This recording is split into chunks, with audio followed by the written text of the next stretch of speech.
of Texas, by the mayor of Houston, that no large public assemblies were going to take place.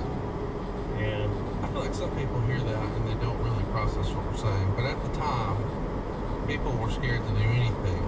Everyone thought, oh, they're going to go here next, they're going to go there next. So people were sort of avoiding the idea of let's get a bunch of people together, which was clearly the intent in landing a plane, or crashing a plane rather, in the World Trade Center. Let's keep people apart, separate. Let's not get them together and create a target-rich environment. And people were really nervous about that. So you guys get the heads up that the building is going to shut it down. Right, and we were obviously behind that as well because it was the right thing to do. We weren't even wondering what we were going to do. The show that we were going to record that Tuesday night was going to air on Thursday. So the thought is, hey, if anything, we can put together a best of, a replay. We have time to make that decision. In the meantime, we need to let everyone know, from crew to the talent, everyone involved in the live event, this is not going to be taking place tonight.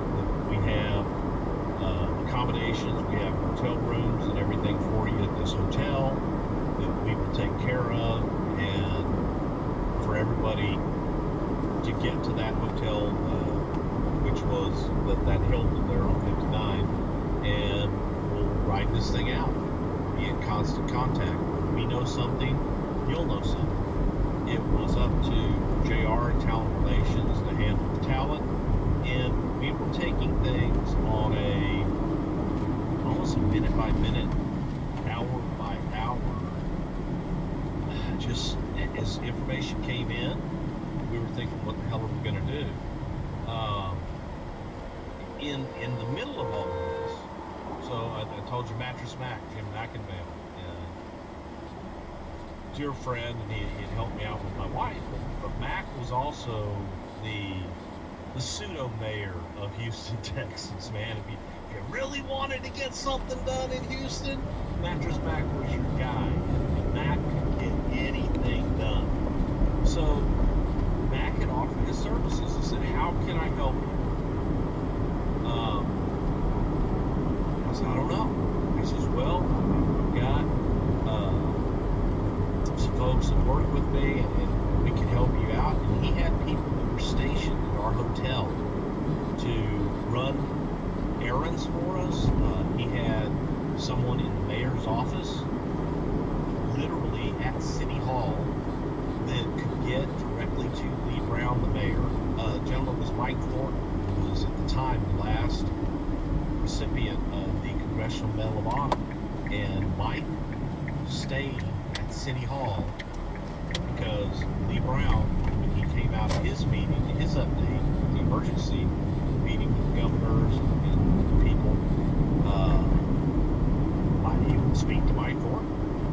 And we would have an update as far as what was going on in the city and what the temperature was, if you will. So once he did that, he was in our hotel. We had people that were just standing by to do whatever it is that needed to be done.